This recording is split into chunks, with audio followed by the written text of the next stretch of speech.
So this place where our stories touch one another is where the magic happens and the sparks are united, are ignited. So I invite you now to consider the stories you've been listening to in your own community, in one-to-ones, in your faith community, in your neighborhood. Bring to mind the people you've had conversations with, their faces, their voices, their stories. I invite you to type in the chat what's moving in you now. The longing for security and sanctuary. How many courageous women have been instrumental in our neighborhoods? The resilience of neighbors. I was moved by hearing Mother Alcina Boozer tell the story of St. Philip the Deacon's origin. Stewards of a sustainable future. I'm struck by how easily the thread of the story can get lost and the power of finding those threads again. The essential role of community in finding home. Noticing the pressures and compassion and angst around the sweeps and divisiveness to find solutions, and how housing is central to this conversation. So another question, in a word or a phrase, how are you feeling invited to respond so far to what you're hearing? Maybe it's not fully formed yet, and that's okay, but what's your inkling? Show up here with listening that precedes skillful action, a strong call to create a new kind of community. Continued advocacy for affordable housing. Ask the City Council Mayor to give up a weekly homelessness report. Widen the circles of engagement for our community. More listening, understanding, mutual accountability. To listen to more stories and then see who I can gather to this movement for change. Thank you for sharing what is stirring. It's clear that these stories are already moving us. They're moving us towards something. I'm going to move us into a time of blessing. Remembering that our stories live in our bodies. The holy breath, the divine spark moves in and through them. They're sacred just as they are, these stories, these bodies. And they also have the power to do something when these embodied stories join with others. So we're going to bless our bodies and our stories, all of the parts of them. I've been meditating these past few months on the trees and feeling invited to live into my tree-ness. And so I want to invite all of us into our tree-ness today, remembering that when we see a tree in the forest, we might admire its size or the curve of its trunk. We might touch its scars or its knots, the signs of its struggles to survive, to thrive. And we don't judge.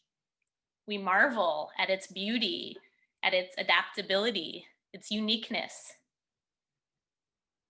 I invite us to see ourselves in this way today. So take a few deep breaths. Your hands are going to do the blessing. Put your hands first on your trunk. Feel the strong spine that supports you, the rib cage that protects your organs, these structures that are clear about who you are and what you're about. Bring to mind the people in your story who taught you how to stand up for what matters. Think about the times you stood up and the times you didn't. And with your hands, bless those stories. They're sacred. Put your hands now on your legs, which extend down into your feet, rooted on the ground. Imagine those roots reaching down into the earth, connecting to the stories of your ancestors, your blood ancestors, your spiritual ancestors, the ancestors of this earth, the ancestors of the struggle. Feel your roots tapping into this rich soil, stories of oppressing and experiencing oppression, stories of beauty and pain, of speaking out and covering up, of celebration and collective power, and of shame. Bless the stories of our ancestors that live in us.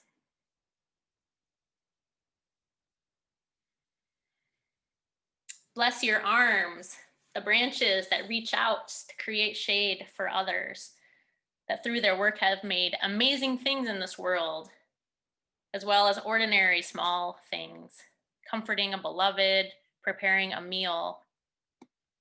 They also hold the fear of not enoughness, of failure, of fruit that rots and drops to become compost. Stories inside of you of actions never taken, mistakes made, goals not reached, and stories of growth and growth from season to season. Bless those stories.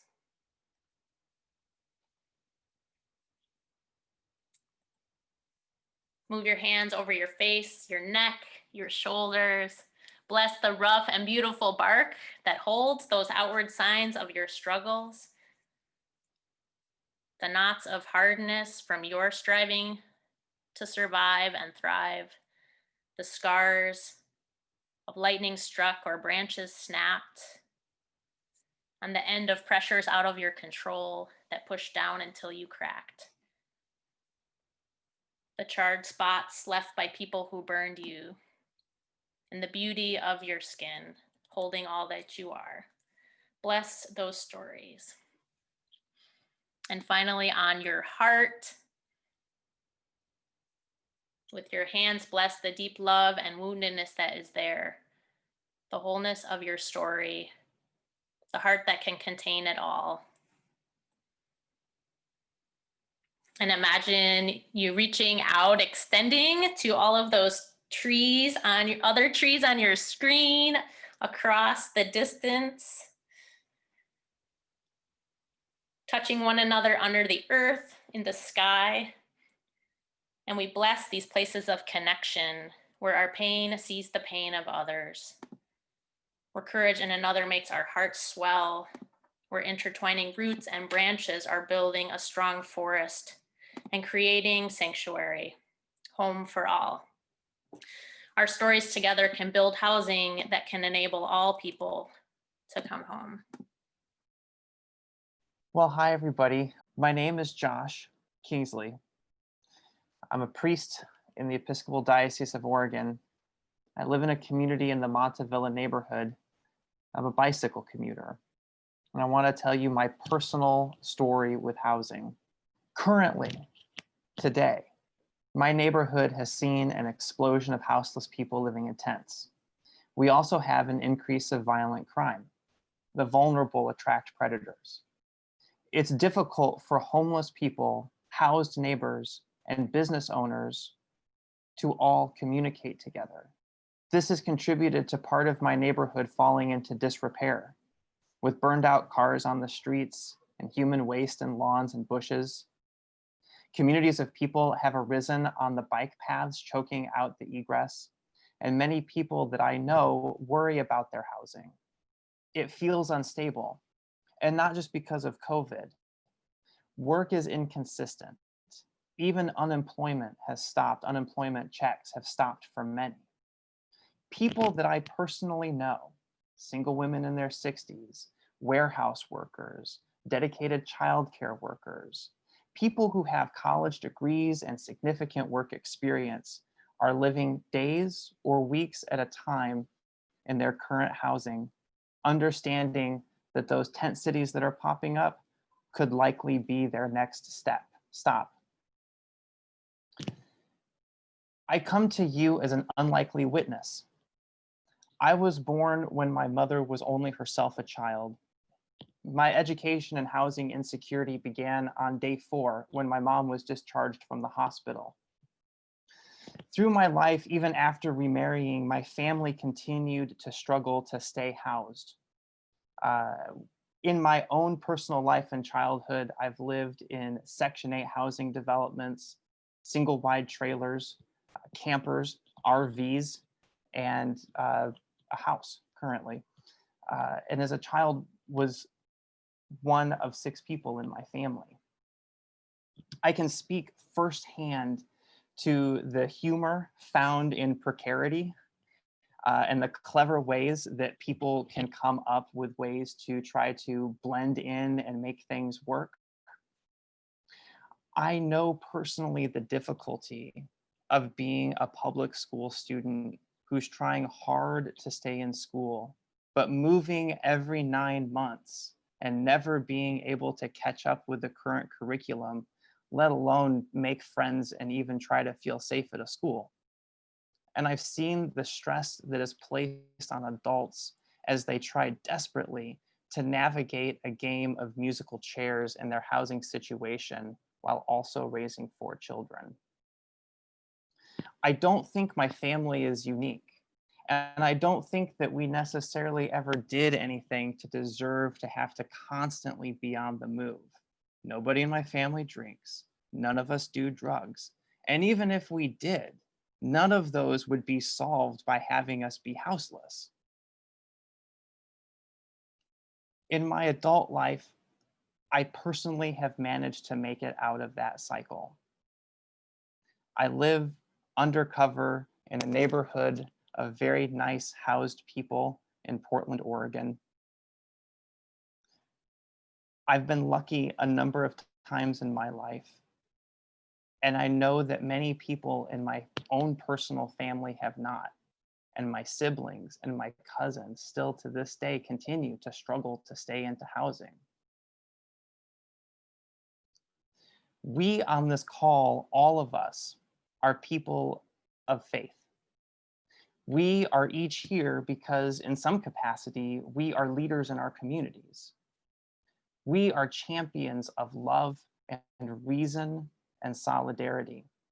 We care for the stranger and the downtrodden. And many of us on this call at certain times in our life have been the downtrodden ourselves. This is the time for us to claim our agency and use the gems of our faith that enable us to work together for miracles. And that's what we're proposing. Affordable housing is literally a miracle to somebody that needs housing. It is just as real of a miracle as somebody standing up out of a wheelchair or extending a withered hand or being raised from the dead. It changes lives. And because of that, I ask you to do a few things. First, I ask you to continue to contemplate your own personal and institutional housing stories. Secondly, I invite you to remember all of us as you get together in your core teams for this next month. Thank you. When you think about Josh's story, what did he tell you? What was the story that he shared with you about himself and about those that he loved related to their housing? What was the generational housing story that he shared with us? And what were the threats and the opportunities that surfaced in his story? And in that, where did those pressures come from?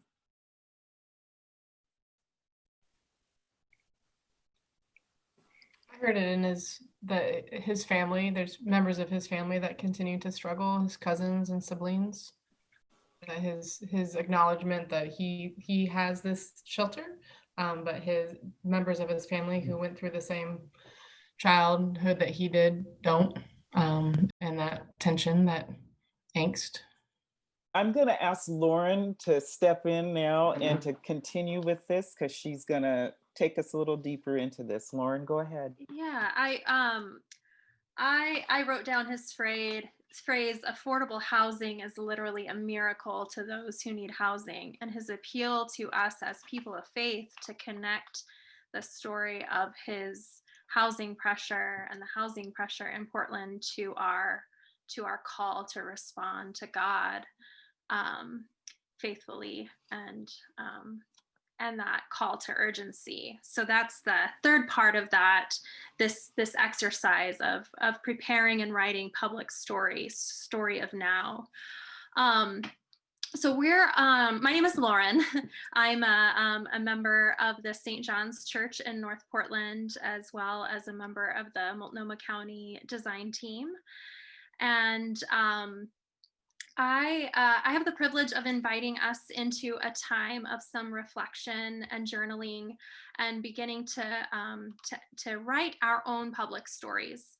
So we are going to, you're going to see in the chat box a link to a Google Doc that you can open up on your computer, or we will also have, yes, there it is, this worksheet available to us on our screen. We're going to spend the next 10 minutes jotting down some notes to practice the work of preparing our own public stories. These stories should be pretty short, 2 to 3 minutes tops, just a few sentences in each of these sections. And they are a work in progress. They're not going to be perfected in the 10 minutes we have to journal tonight. But yes, so we're going to spend the next 10 minutes reflecting on these prompts and these questions, writing down a few sentences, and these stories are going to be what leads us into our one-to-one time together. Maybe some of us who have been in these spaces for the last couple of cohort cycles and have had practice with our public stories. Anyone willing to take a shot at sharing? Sure, I'll take a shot. Since Thanks, John. my story is somewhat unique, I guess. I grew up I came from a relatively poor family, but I grew up in a time where there was a lot of help for both employment and housing. So right after high school, I was able to go to college and work my way through college when my education cost literally nothing.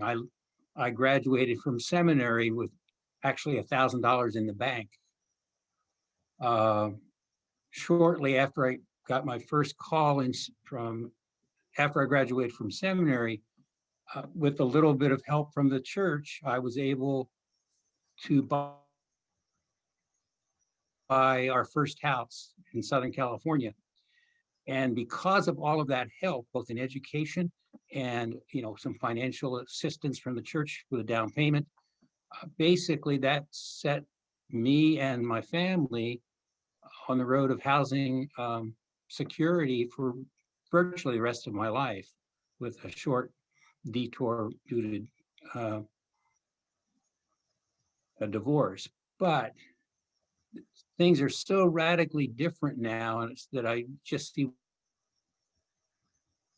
we need, just some real systemic change, both in terms of educational opportunities, work opportunities, and affordable housing. Because otherwise, I don't see how families could ever have a similar story like mine. There's so much pressure. So I think my story is one of white privilege and a different world for housing and employment and education that we need to rebuild again. Thank you, Very John, good. for sharing that. Yeah, so John's story is unique. It's not the same story that Josh shared earlier, but a story that points out some of the systemic issues that contributed towards his stability, and then a call towards change in the here and now. Some of the powerful things that you heard in the stories that you were listening to, something that stuck with you, that's in your body now. Your ability to understand the economic and investment system and for building wealth in America plays a very key factor in being able to hold on to the money that makes it possible to get a down payment and to buy housing. And so having an awareness of the financial system is key. And I was thinking about people that I knew who they were able to get that first step. You know, they were able to buy a house, but then they got taken on having a high interest rate loan or having a balloon payment or all these other kind of mechanisms that they were not familiar with, that basically in the end stripped them of the housing that they had. So yeah, understanding the financial system is also very key. That resonates so much. My mom has never owned a home, and she's always relied on some form of subsidized housing. And the mental energy it took her to navigate that and to make sure that, you know, my brother and I were being fed, and that the bills would be paid, and that we wouldn't lose our housing. It just didn't give her the capacity to even take on learning these new types of skills. It was so time consuming and all consuming for her, being a single parent and just trying to get by, that I remember giving her a FAFSA form to fill out for me when I was graduating from high school. And it was too much for her. Mhm. Well, thank you everyone for showing up, for engaging, for trying a new practice, and trying to condense your stories into something brief. We will continue to work on this. The next step, we're going to ask you to work on crafting your congregation's land story. Keep doing that. And maybe there might be 2 or 3 people who might like to come together and just work on that piece in and of itself. And the next piece that we would like for you to continue working on is what we started tonight, which is to begin crafting your own housing story and using the worksheet. We're asking your core team group to schedule your next core team gathering together. The next cohort gathering is going to be, it's also going to be on a 3rd Wednesday, because the 4th Wednesday is during our Christmas season. And at that cohort gathering, we will learn how to build collective capacity through our shared stories in virtual house meetings among your congregation and with your neighbors. Josh is going to lead us through an evaluation of tonight. Before that, I just want to give a team a blessing and be of good courage. Do not be afraid. No storm can shake that which is rooted in love.